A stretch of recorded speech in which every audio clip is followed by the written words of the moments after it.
저 실질 금리가 플러스가 되는 때가 온다는 거죠. 이게 왜 중요하냐면 인플레이션을 관리하는 첫째 원칙, 인플레이션이 다시 올라오지 못하게 하는 첫 번째 원칙이 뭐냐? 실질 금리가 플러스가 돼야 된다는 거예요. 뭐냐면 금리가 인플레이션보다는 위에 있어야 된다는 게 인플레이션을 관리하는 수십 년간의 관리 법칙, 1대 원칙입니다. 그렇기 때문에 연준은 내년도에 인플레이션이 금리보다 아래에 가 있지 않는 한은 금리 인상을 멈출 수 없도록 일반 룰로는 그렇습니다.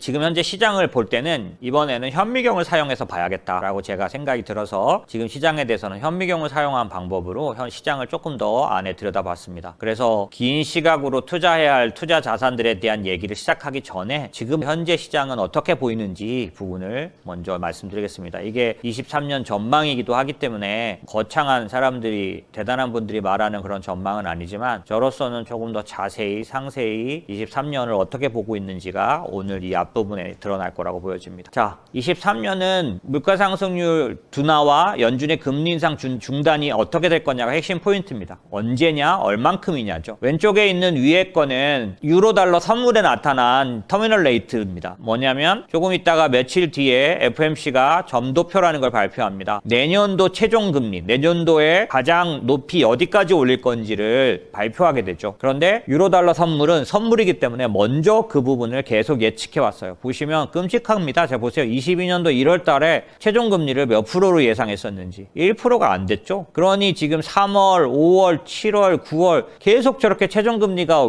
위로만 갔으니 주가가 빠질 수밖에 없죠. 금리가 높아지면 아까 뭐라 그랬죠? 밸류에이션은 계속 하락으로 조정된다 그랬잖아요. 최종금리가 저렇게 계속 더 상향됐기 때문에 올해 시장은 정말 공포 그 자체였습니다. 반등 나오는 듯하면 바로 또 다시 제롬 파월이 등장해가지고 시장을 뚝 떨어뜨리고 했던 거죠. 보시면 저 유로달러 선물이 어떻게 움직였는지 똑같이 나타납니다. 그런데 현재 보시면 이제 위에서 그 선물 금리가 돌아서 움직이기 시작하죠. 세 개가 다 12월, 3월, 6월물 금리가 다 아래쪽으로 방향을 틀었습니다. 그래서 현재로는 유로달러 선물로 보면 최종 금리는 5% 내지는 5.25 최상단 이렇게 보여지는데 거의 3월물과 6월물, 12월물을 계산해 보면은 5% 정도 현재 금리로 보고 있어요. 터미널 레이트를 그렇게 보고 있는 거죠. 그러니까 실제로 23년도의 금리를 만약에 저 유로달러 선물로 인해서 따져보면 어떤 금리가 나타나냐면 23년 하반기부터 금리가 인하될 걸로 보고 있어요. 유로 선물은 그렇게 보고 있습니다. CME에도 마찬가지 비슷한 의견들이 나오는데 채권 시장이 좀 미쳤다 혹은 과격하다 막 이렇게 말하는 얘기가 때로 나오는 부분이 뭐냐면 채권 시장은 지금 23년도 하반기에 금리 인하가 일어나는 걸로 예상하고 가격이 움직이고 있어요. 그래서 미국 10년물도 지금 어느 정도 내려왔냐면 3.4까지도 떨어졌었죠. 지금 이제 지난주 금요일장에서 좀 더 오르긴 했는데 그런 식으로 채권 시장은 좀 강하게 움직이고 있는 중이죠. 그걸 물론 어떤 사람은 경기 침체가 올 거라서 빠지는 거라고 해석하기도 하지만 그것 말고도 두 가지가 같이 나타나고 있어요. 금리 연준의 터미널 레이트가 더 이상 높아지지 않거나 금리 인하가 예상되는 그런 것들이 반영되고 그 다음에 경기가 더 나빠져서 침체에 빠질 거를 반영하는 게 둘 다 반영되지만 거의 지금은 터미널 레이트가 반영돼서 금리 인하가 반영된 국채 시장이라고 보기가 맞는데 지금 보시는 것처럼 타겟 레이트는 그래서 어느 정도 되냐면 5%대 아주 초입을 이제 보고 있는 그러다 보니까 이제 금리 인상 중단 얘기가 나오고 있는 거죠. 왜냐하면은 제시했던 금리에서 더 이상 올리지 않는 그래서 내년 2월과 3월에 올리고 나면 더 이상 금리를 올리지 않는 걸로 시장은 반영을 하고 있고요. 오른쪽에 보시면 물가 상승률 둔화하고 금리 인상 중단이 어떤 관련이 있냐면 보시는 것처럼 색깔로 구별을 해놨는데요. CPI는 회색 짙은 거, 그 다음에 파란색은 연준의 기준금리예요. 지금 4%대에 와 있죠. 그래서 12월에 올리고 나면 4.5가 될 걸로 보여지죠. 4.5가 되고 나면 내년도 두 번 더 올려서 5%나 5.1%, 뭐 5.25%, 뭐 이렇게 지금 예상하고 있는 건데 여기서 보셔야 될 거는 최종금리는 5% 정도에서 이렇게 꼬부라지는 걸로 예상을 하고 있어요. 왜냐하면 맨 밑에 보시면 12월 50bp, 23년 초에 25bp만 그러니까 2월 달에 25bp만 올리면 지금 보시는 것처럼 5% 미만에서 멈추게 되는 거죠. 그런가 하면 위에 것들은 뭐냐면 인플레이션이 어떻게 내려올까라는 인플레이션 하락 속도를 예상한 겁니다. 조금 붉은색으로 보이는 거는 2010년도에서 19년까지 평균 월 인플레이션 숫자, 월 인플레이션 증가 속도 요거를 반영하면 0.14%를 반영하면 저렇게 급격하게 떨어진다는 거예요. 2010년도에서 2019년도 인플레이션 데이터를 반영하면 어디까지 내려오냐면 내년 말에 2%까지 내려옵니다. 그렇게까지 빨리 떨어지면 행복하죠. 근데 그게 아니고 중간에 약간 그 하늘색 을 보면 20년부터의 평균으로 보면 0.42%로 따지는데 MOM으로 봤을 때 이때만큼 떨어지면 내년 말에 4%에 그 정도까지 떨어진 속도를 말하는 거죠. 그렇게 되면 어떻게 되느냐, 내년도에 인플레이션이 내년 말이 아니라 내년 초, 그러니까 상반기가 끝나기 전에 4% 밑으로 내려오게 될 것도 현재는 약간 예상이 된다 라는 측면에서 그때쯤 되면 내년도 상반기쯤 되면 무슨 일이 생기냐면 인플레이션보다 연준의 금리가 더 높이 있는 현상, 이제 그거를 실질금리가 플러스로 변하는 때라고 말하는데요. 실질금리가 플러스가 되는 이런 때가 오늘 제가 말씀드리는 거에서 굉장히 중심과 초점이 돼요. 약간 어려운 얘기 같지만 아주 쉬운 얘기입니다. 우선 이것부터 말씀드리죠. 인플레이션이 빠르게 내려오고 연준의 금리가 올라가고 있으니 얘가 언젠가는 만나죠? 내려오니까.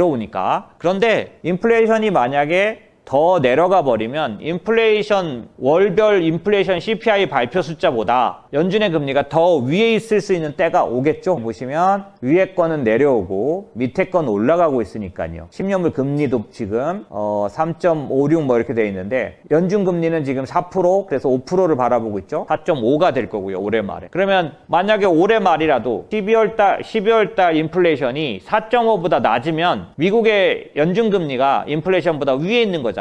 그런 일은 발생하지 않겠죠? 왜냐하면 11월 CPI가 나오는 건데 CPI를 어떻게 예상하냐면 컨센서스는 7.3이죠? 지난번 7.6이었는데 7.3으로 떨어진다고 보고는 있는 거죠. 그래도 7.3이에요. 4는 아니죠. 4%대까지 내려온다면 연준의 4.5보다 밑에 있게 되는 거죠. 이렇게 되면은 실질금리라는 게 뭐냐면 명목금리와 실질금리는 처음부터 설명드렸죠. 명목금리는 그냥 우리가 연준의 금리 같은 것들이 명목금리죠. 그런데 실질금리는 거기서 인플레이션을 빼야 된다는 거죠. 그러니까 지금 명목금리는 4.5가 되는데 올해 말이면 인플레이션이 7.3이라면 빼면 어떻게 돼요? 마이너스 3 정도 나오잖아요. 이게 실질금리예요. 그러니까 실질금리가 마이너스라는 거죠. 현재 상태는. 지금 오른쪽에 보시면 계속해서 마이너스 상태였던 거죠. 심하게 올해 초에는 마이너스 8%였다가 마이너스 6% 됐다가 마이너스 지금 4%까지 이렇게 되는, 왜 올라올까요? 인플레이션이 내려가니까 금리가 올라가고, 그러니까 마이너스가 좁혀지는 거죠. 마이너스가 커져 있다가 점점점 좁혀지는 거예요. 그런데 저 실질 금리가 플러스가 되는 때가 온다는 거죠. 이게 왜 중요하냐면 인플레이션을 관리하는 첫째 원칙, 인플레이션이 다시 올라오지 못하게 하는 첫 번째 원칙이 뭐냐? 실질금리가 플러스가 돼야 된다는, 뭐냐면 금리가 인플레이션보다는 위에 있어야 된다는 게 인플레이션을 관리하는 수십 년간의 관리 법칙, 1대 원칙입니다. 그렇기 때문에 연준은 내년도에 인플레이션이 금리보다 아래에 가 있지 않는 한은 금리 인상을 멈출 수 없도록, 일반 룰로는 그렇습니다. 근데 멈출 수 있는 방법이 하나 있다고 말씀드렸잖아요. 언제요? 사고가 터지면, 시스템 리스크가 터지면, 지금 뭐 인플레이션이고 나발이고 먼저 은행이 부도나는 걸 막아야 하니까 금리부터 내린다는 거죠. 그 사태가 코로나 사태예요. 코로나가 딱 터지니까 뭐 어쩌고 저쩌고 다 나발이고 그냥 금리 제로까지 내려버리죠. 그런 상태가 오면 뭐 인플레이션이 높아도 무조건 먼저 내린다. 그래서 강제로 피봇이 일어나는 게 그게 하나의 경우수라고 말씀드렸잖아요. 미국 국채 시장이 흔들렸을 때, 옐런이 경고를 했을 때 연준은 그래서 그런 상황이 오면 내가 하겠지만 지금은 안 한다라고 했으면은 지금 같은 속도 조절 얘기가 안 나오겠죠. 만약에 속도 조절이 안 나왔으면 내년도 상반기 어딘가에서는 폭발이 일어날 수도 있었죠. 만약에 그렇게 된다면 연준은 강제로 피봇 내려야만 합니다. 예. 그런데 세 가지 케이스 중에서 강제로 피벗하는 경우, 그 다음에 인플레이션이 뚝뚝 떨어져서 그냥 연준이 얼마든지 금리를 내려도, 왜? 보세요. 인플레이션이 만약에 지금 2%예요. 그러면 지금 이미 4.5잖아요. 그러니까 최소한 2%는 내려도 상관이 없어요. 이게 나이스하게 그냥 피봇하는 거예요. 모두가 좋아하는 해피한 피봇. 그게 안 됐죠. 그럼 하나밖에 안 남다 그랬죠. 선제적 피봇. 뭐냐면 곧 일이 터질 것 같아서 내리는 제스처를 취하는 거예요. 그게 속도 조절이에요. 지금 연준이 속도 조절을 발표한 건 저로서는 사고가 터질 것 같아서 선제적으로 한 거라고 두세 달에 걸쳐서 말씀드렸죠. 왜? 국채시장이 이상이 있다 말씀드렸고, 그게 영국에서 터졌고 일본에서 터졌고 한국에서 터졌다 말씀드렸죠. 그래서 국채 시장이 문제가 있다. 왜? 유동성이 최하기 때문에. 미국도 터지기 일보 직전이었다. 그렇게 말씀드렸죠. 메릴 린치, 그러니까 BOA 메릴 린치가 BOA로 인수됐기 때문에 BOA 메릴 린치 지수 중에 국채 빅스 지수라는 게 있다 그랬죠. 국채 빅스 지수가 있어요. 그러니까 무브 지수라고 하는데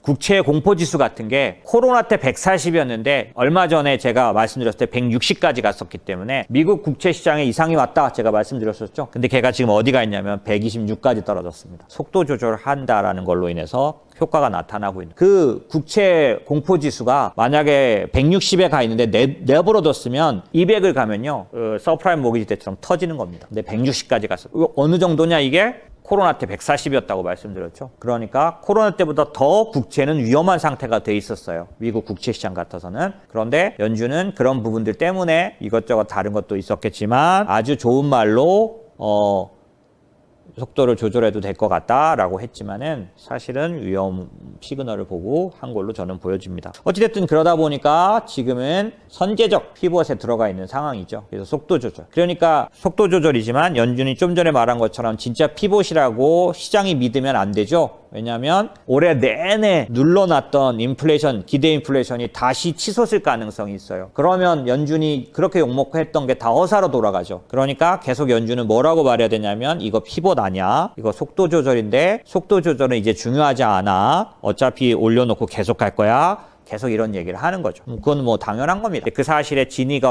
어떨지는 앞으로 내년도 시장이 밝혀져야 되는 거죠. 어찌됐든 연준이 공식적으로 금리 인상을 멈추려면 어떻게 돼요? 인플레이션이 크게 떨어지든 아니면 사고가 나든 실질 금리보다 인플레이션이 아래에 있어야 합니다. 안 그러면 어떻게 돼요? 아서번즈가 인플레이션이 좀 내려온다고 금리를 바로 내려버렸더니 어떻게 되냐면 다시 치솟아가지고 아서번즈는 미국의 3대 펠러, 실패자, 중앙은행 3명이 있어요. 중앙은행장 3명. 3대 펠러 중에 1등이 됐던 게 그것 때문에 그렇게 된 거예요. 그때는 압박을 받았죠. 대통령으로부터 야, 부양해서 나 표 좀 나오게 해줘. 카터. 그래서 강제로 좀 그런 부분이 있겠죠. 물론 강제인지 충성인지 그건 잘 모르겠습니다. 어쨌든지 간에 자기는 그런 걸 믿었겠죠. 그 사람 지표를 믿는 사람이었으니까 지표를 봤던 것 같아요.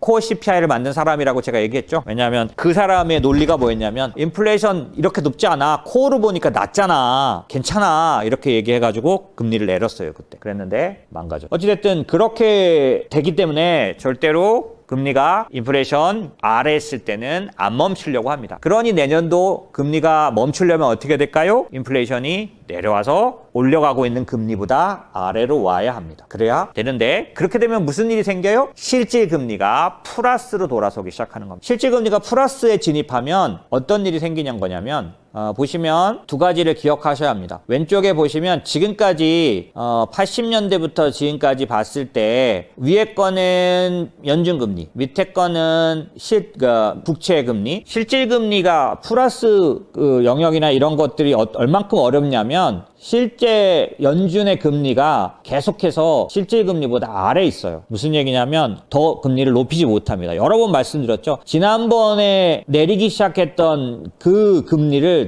다음번에 올리질 못해요. 왜? 경기가 약해서. 실질금리 플러스가 되기 시작하면 경기가 막 흔들리게 지진이 오기 시작합니다. 똑같이 내년도에도 인플레이션이 금리 아래로 가는 건 좋은데 실질 금리가 플러스 정도가 심해지면 심해질수록 경기는 마구 흔들리기 시작합니다. 침체가 나타나게 되는 거죠. 보시면 그래서 오른쪽에 보시면 저 인플레이션이 실제 어떻게 되느냐에 따라서 실질 금리 마이너스나 플러스가 얼마큼 크게 나느냐를 달라질 건데 제가 보기에는 2023년도 상반기 중에 실질 금리 플러스에 진입할 가능성이 높습니다. 플러스가 되면 어떤 일이 생기냐면 실질금리 플러스가 될 때 시장은 매우 흔들리기 시작하죠. 물가 상승률이 둔화되는 거는 이미 결정 난 것처럼 보이는 상황입니다. 보시면 왼쪽에 주택시장 지수, 오른쪽에 유가, 그 다음에 아래에 있는 임금 상승률조차도 꺾인 것들이 어느 정도 보여지는 거죠. 다만 현저하지만 않을 뿐이고 오른쪽에다 제가 뭘 넣어놨냐면 CPI에 영향을 제일 많이 주는 게 주거비인데 주거비 가운데서도 세입자의 임대료, 렌트가 7.4%, 그 다음에 등가 임대료가 24%, 얘네 합치면 42%, 근원 CPI에서는 42% 차지한다는. 그렇기 때문에 이 임대료가 떨어지는 게 중요한데 지난달 기준으로 임대료가 급격하게 꺾이는 모습이 나타났다는 거죠. 중요한 거는 아파트먼트리스트닷컴에서 진로 그로우의 10월 임대료가 전월보다 0.3%. 이게 얼마큼 떨어진 거냐면 전월 10월에는 임대료가 0.8% 올랐었다는 거예요. 지금 0.3%밖에 안 오른 거죠. 꺾였다는 거죠. 전년 대비 9.4에서 그 전월 대비 0.8, 전년 대비 9.4였던 것이 지금 이렇게 떨어졌다는 거죠. 그래서 0.3% 떨어졌고 3.7%만 오르는 걸로 하락했다는 거예요. 이 상승 속도가 현저하게 뚝 떨어져 버렸다는 거예요. 그런데 이 임대료는 어떤 기준이 있냐면 전체 모든 주택의 임대료가 다 반영돼야 되기 때문에 그 회사 이름은 기억 안 나는데 그 말이 제일 와닿던데 커다란 배가 방향을 트는 것과 같다는 커다란 배가 가다가 오던 길로 다시 가려면 어떻게 해야 돼요? 휙 돌아버리면 엎어져 버리죠. 맨 앞에서부터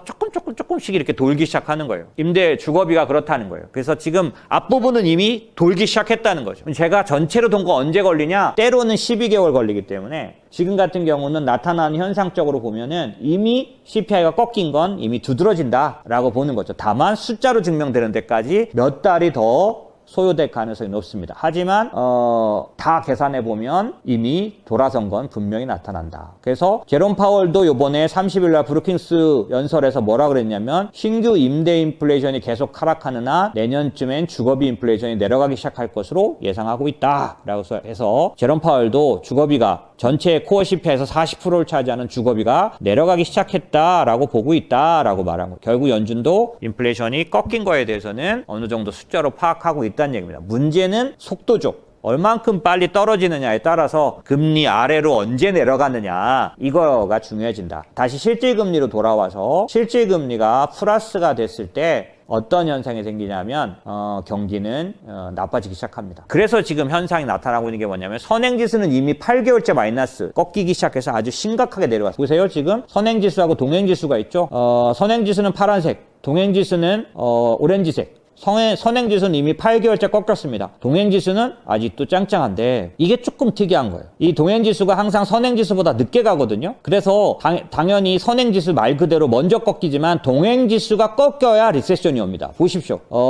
리세션은 뭐냐면 회색, 음영. 리세션 때마다 보시면 선행지수는 먼저 꺾였고요. 뒤늦게 동행지수, 오렌지색이 꺾이기 시작하면 침체가 옵니다. 보이시죠? 60년, 70년, 75년, 90년 초입, 그 다음에 2000년 초입, 그 다음에 2008년, 9년 전형적으로 보시면 파란색은 먼저 꺾이죠. 선행지수니까요. 그런데 침체는 오렌지색이 꺾여야 오죠. 그런데 지금 오렌지색이 어때요? 현재 꺾일 기미를 안 보여요. 이게 좀 다른 점이긴 한데 어쨌든 그럼 동행지수는 언제 꺾이느냐 보시면 오른쪽 아래에 보시면 동행지수는 정확하게 실질금리가 플러스가 될 때부터 꺾입니다. 앞에 침체해서 그랬다는 거죠. 이거 어떻게 할 수 있느냐? 페드 타겟 레이트라는 게 뭐냐면 연준의 기준금리예요. 기준금리가 기본적으로 내려가는 시점, 그 이후부터 동행지수가 하락하죠? 왜 근데 기준금리가 내려가는 시점 내릴 때부터 그랬냐? 기준금리는 언제 내린다 그랬죠? 실질금리가 플러스가 된 다음에 내린다 그랬죠? 실질금리가 플러스가 됐다는 뜻은 말씀드린 것처럼 인플레이션보다는 금리가 위에 있다는 얘기인데 결국 이때가 되면 경기가 나빠져서 연준이 금리를 멈추기 시작하는 겁니다. 결국 금리 인상을 멈추는 언제 멈추느냐? 경기가 나빠졌을 때. 근데 그 경기가 나빠졌을 때는 언제냐? 동행지수가 꺾이기 시작했을 때라고도 볼 수 있다라는 거죠. 그러니 지금부터 동행지수만 보면 될까요? 되네요? 이런 말도 되겠죠? 그런데 이번 동행지수가 약간 좀 요놈이 특이합니다. 보시면 앞에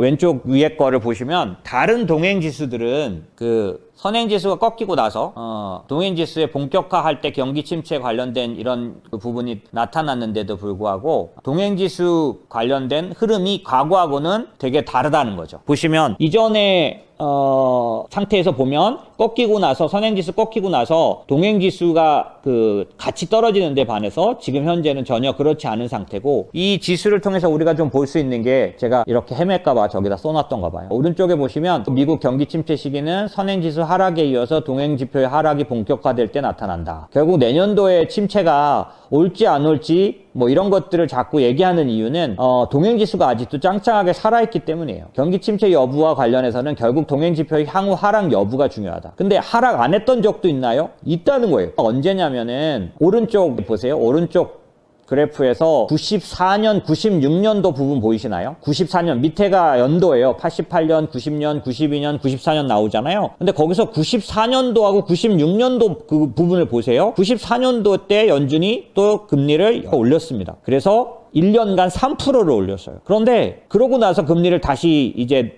멈췄다가 내렸잖아요. 95년도부터. 그런데 동행지수 보세요. 잠깐 멈칫한 다음에 안 꺾이고 계속 가버렸어. 시점상으로 말하면 지금 거의 94년도 95년도 초와 지금이 유사하거든요. 왜냐하면 앞으로 저희가 금리 인상이 한두 번 더 남아있다. 두세 번 남아있다라고 하면 94년도의 끝부분이거든요. 그리고 95년도 초와 같죠. 그런데 95년도 초에는 동행지수가 잠깐 멈칫했어요. 보시면 이렇게 약간 옆으로 가는 게 보입니다. 횡보 잠깐 했다가 바로 또 올라가 버려요. 그 얘기인즉슨 금리 인상을 급격하게 긴축을 했는데도 불구하고 동행지수가 안 꺾이고 갔는데 이때는 무슨 일이 있어요? 회색 음영이 있나요? 없나요? 침체가 없어요. 그래서 잠시 동행지수가 주춤한 다음에 금리 인상이 중단됐을 때 바로 살아나서 다시 올라가 버리면 경기 침체는 없었다. 저걸 골드만삭스가 보고 있는 거예요. 유일하게 월가하우스 중에서 골드만삭스만 내년도 연착륙이 가능하다라고 보고 있는데 몇 대 안 되는 월가하우스가 연착륙이 가능하다 보고요. 지금은 대다수 3분의 2 이상이